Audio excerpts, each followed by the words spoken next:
The world we live in is a lot like the laws of the green jungle. Animals use fangs and claws to hunt. Humans use thinking to control. One group of people can dominate another, not because they're stronger, but because they know secrets others don't.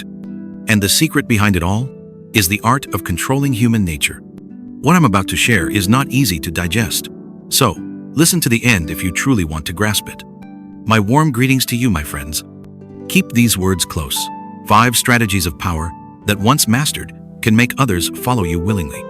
It all comes down to designing a system to control the instincts, the nature of human beings.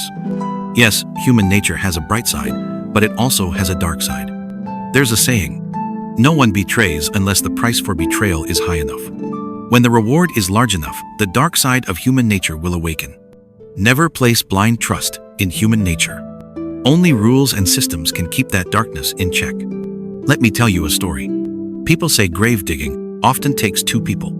One climbs down to retrieve the treasure, while the other stays above to pull them up with a rope.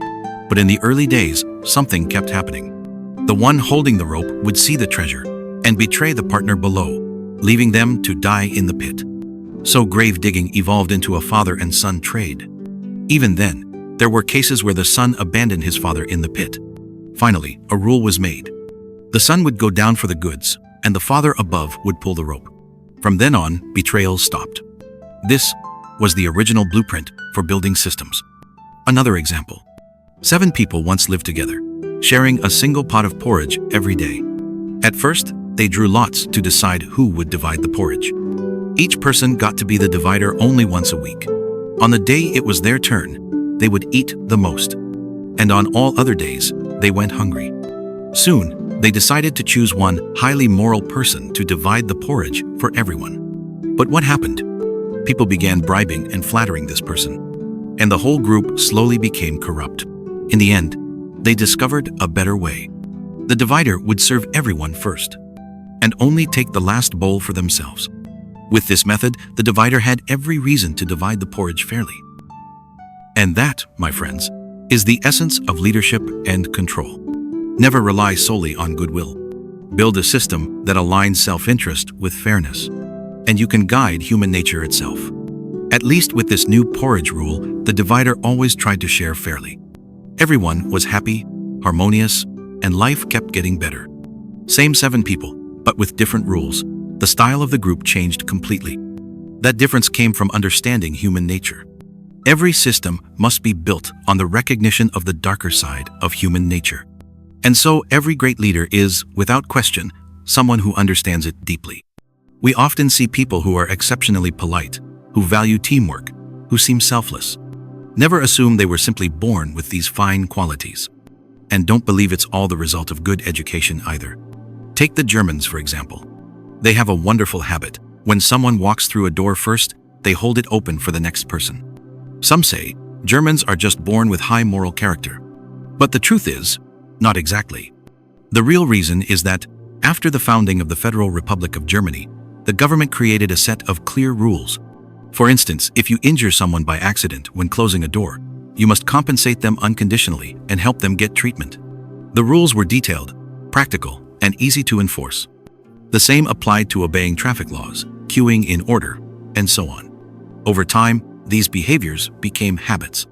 Society became more civilized. When designing a system, you must start from the perspective of not trusting human nature. Only then will your system succeed. Many leaders fail to manage their subordinates for one simple reason. They trust too much in people's inherent goodness. But a soft heart can become a fatal weakness. As a boss, being overly kind is like handing someone the knife to stab you with. A good system can turn a bad person into a good one. A bad system can turn a good person into a bad one. And a truly good system must always combine trust with supervision. This is where the balance of power technique comes in, also known as the art of using the weak to keep the strong in check. You cannot allow subordinates to have too much power or for you to depend on them too heavily. Both will erode your own authority. Even when, for strategic reasons, you promote someone, you must soon promote another to keep their powers balanced. Because once a person's power grows too large, they become a threat to you. This balancing technique is about dispersing the power of your subordinates. Never let any single faction grow too strong, because if one faction dares betray you, the others will strike back at that betrayer. A boss cannot rely solely on the loyal ones, nor can they rely only on the cunning ones.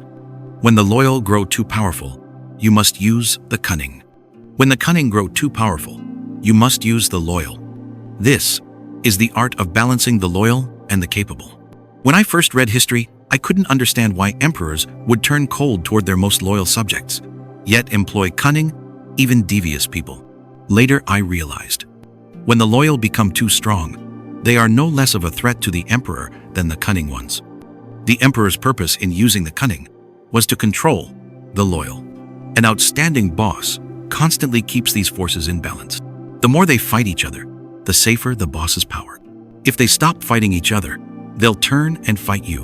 When Liu Bang seized control of the empire, he spent 8 years eliminating the feudal kings who posed a threat to him, granting lands instead to members of his own family.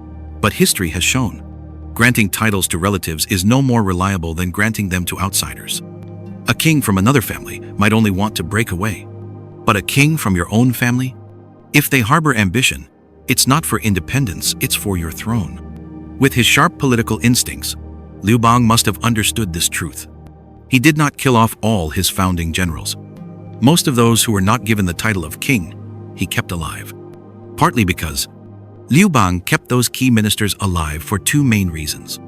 First, in the north, the Xiongnu threat remained. He needed strong men to fight. Second, these ministers could be used to balance the power of the imperial princes from the Liu family.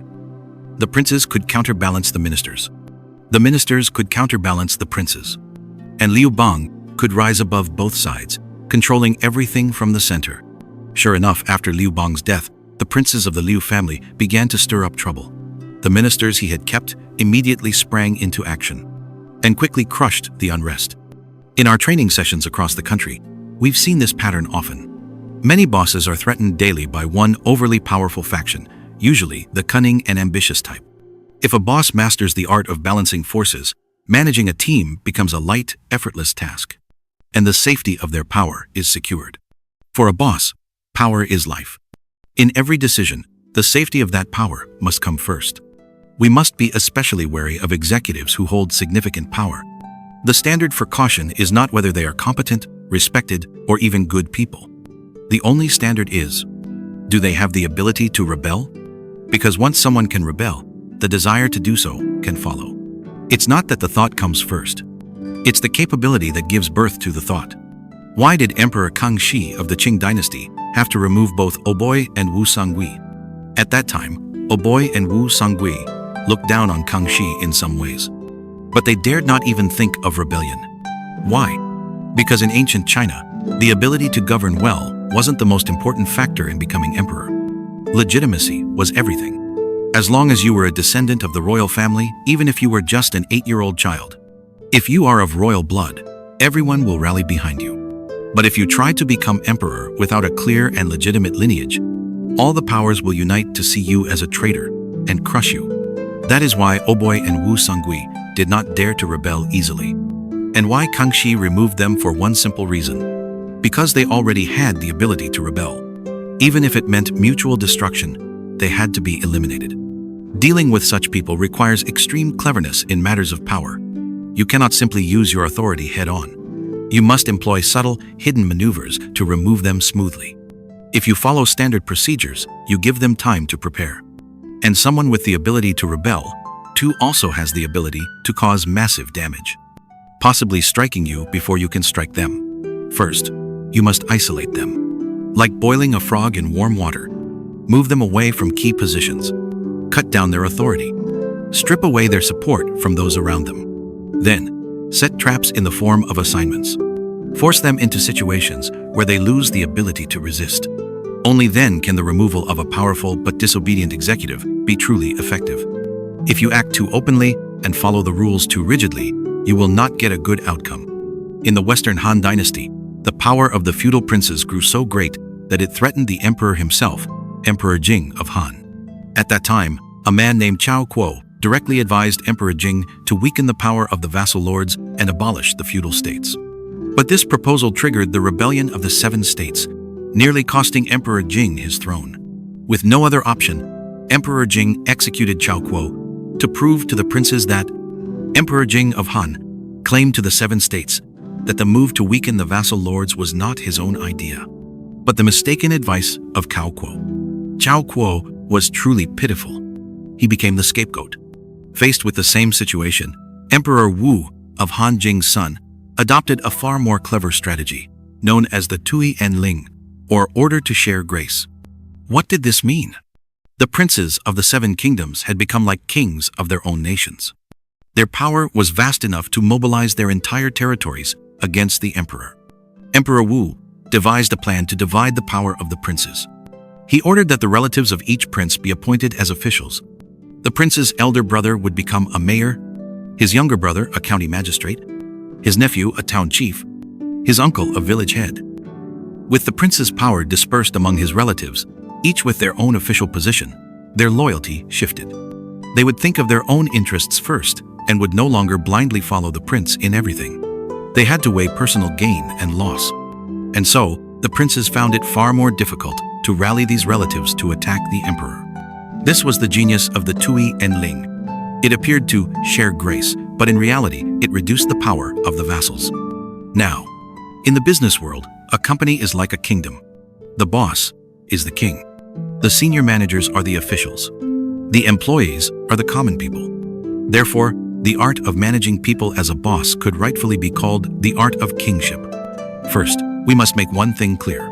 What a king learns and what a commoner learns are completely opposite. Likewise, what a boss learns and what an employee learns should also be opposite. If you want to master the art of managing people, you must follow 2 principles. First, you must reject ideas you once believed were right. Second, you must begin to accept ideas you once thought were wrong. Before, you learned about ideals of truth, goodness, and beauty. These are the values of an employee. But now, you must start learning the strategies and techniques of a boss. To achieve great success, yes, you must love your employees and customers and possess a broad, generous heart. But that alone is not enough. Too many bosses who chased truth, goodness, and beauty in their actions ended up being taken advantage of by their employees. That is why we also need powerful tactics to control the team, not to harm them, but to ensure the fulfillment of your vision. Our dreams and our employees' dreams must align. That's why an outstanding boss must have both a compassionate heart and sharp, decisive tactics. So, how do you brainwash employees? The very first focus is this: changing their values. This is the hardest step. It requires constant communication, reinforcement, and repetition. Because a person's values, their worldview, are shaped early in life. Changing someone's values is essentially changing their mind into the kind you want them to have. So how do we reshape the values of our employees? In the 3-character classic, there's a saying, "Half the intellects rule the world." This was spoken by Zhao Pu, the prime minister of the Song dynasty. Because of this quote, I realized something. Many bosses today are desperately searching for ways to manage employees. In our training programs across the country, I've seen many bosses clutching a copy of the Analects, reading it with great seriousness.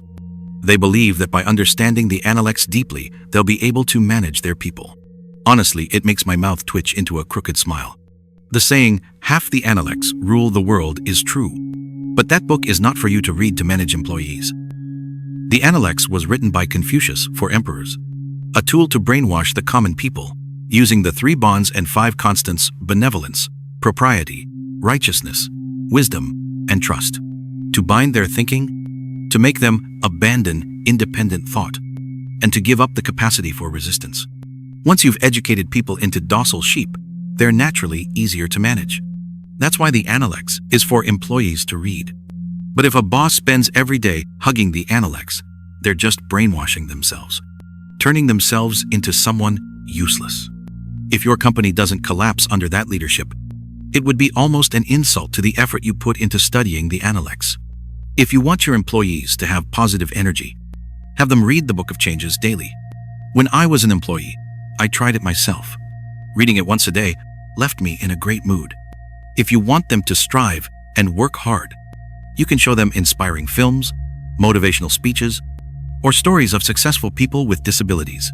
Of course, if you have to search for different books and films every single day, that will quickly become inconvenient.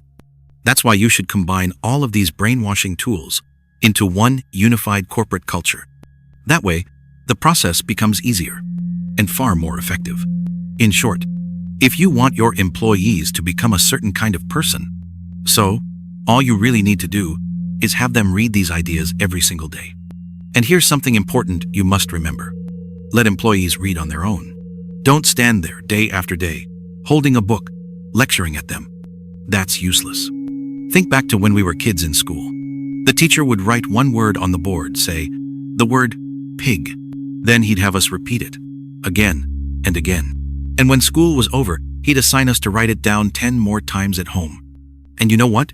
Even decades later, if someone writes that word, we'll read it without hesitation, pig without a shred of doubt. Changing someone's values works the same way. You have them repeat the same idea over and over. But here's a warning. If your company's business model is unprofitable, and you don't want to share money with your employees, then no matter how skillful your brainwashing, it will fail. Never think of exploiting your employees. If your goal in brainwashing is to deceive them, your business is guaranteed to die.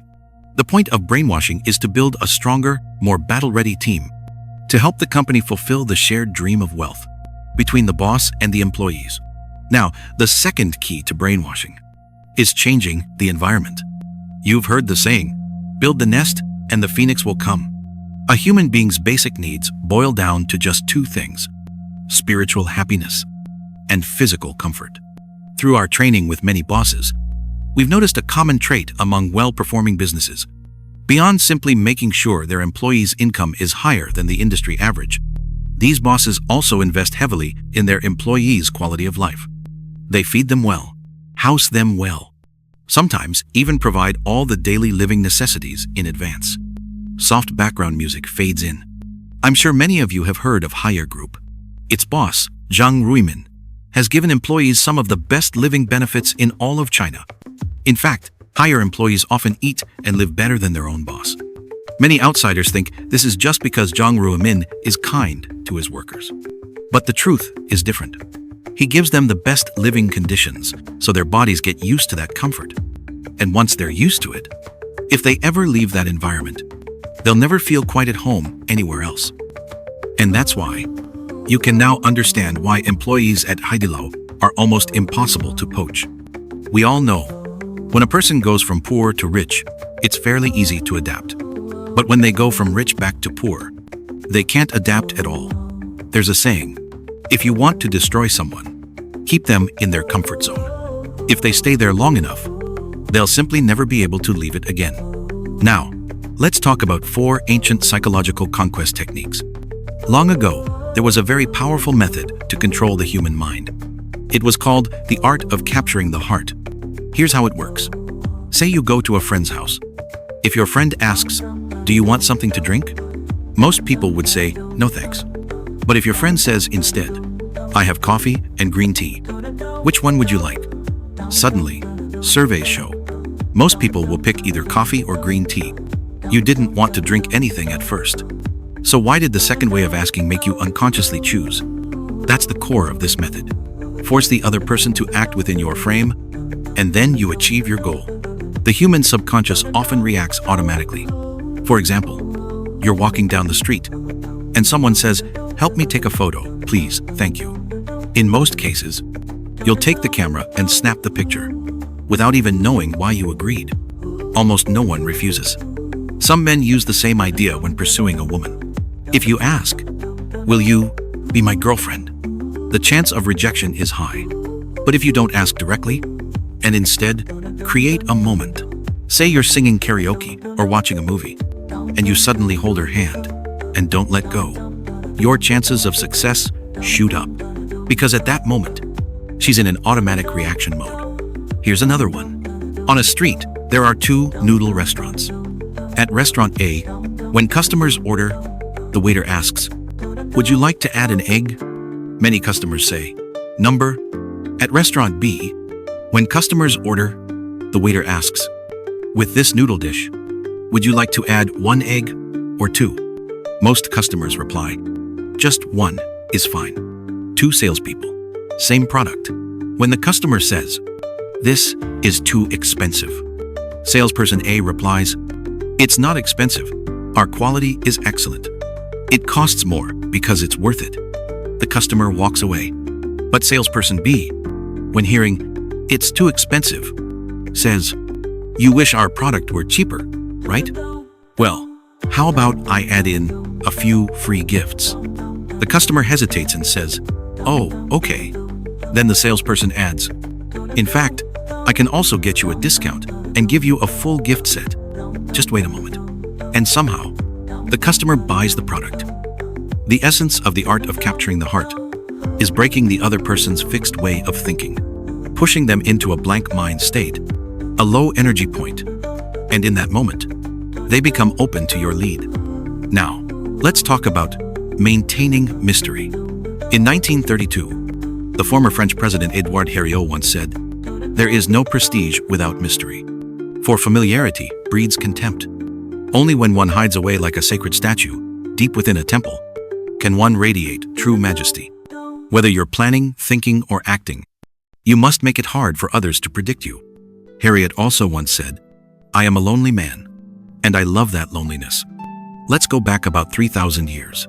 There was a kingdom called Media. Within it was a certain tribe, led by a man named Deos. Deos was deeply respected for his virtue. Whenever disputes arose in the village, whether it was over a well or because someone accidentally chopped down 2 wrong trees, everyone came to Deos for judgment. He could always settle matters clearly and fairly. Other village elders, as they grew older, became muddled, accepted bribes, and grew corrupt. But Deos, the older he became, the more just he was, eventually becoming the god of justice in the tribe. One day, Deos felt weary and announced his retirement, choosing to disappear from public life. Without Deos, the tribe lost its pillar. Divisions arose, disputes never ended, and no one could resolve them. Finally, the people decided they must bring Deos back. He refused many times, but after endless pleading from the villagers, he reluctantly agreed. On one condition: they must build him a palace deep inside, hire a guard unit to keep him hidden forever, and only approach him through a trusted intermediary. Even his personal attendants were allowed to see him only once a week. Thanks to this aura of mystery, Deos's authority became untouchable. He went on to become the king of Media, expanding its territory and laying the foundation for an even greater empire, one that would later be known as Persia, modern-day Iran. Now, here's the lesson. A boss, while maintaining good relations with employees, must also keep absolute physical distance. You cannot allow your staff to easily read your thoughts. You must maintain a certain level of mystery. Only when there are no overly close relationships around you, no emotional entanglements, can you ensure your safety and protect your authority. Because the moment you decide to become too close to anyone, you are planting the seed for future obstacles in your leadership.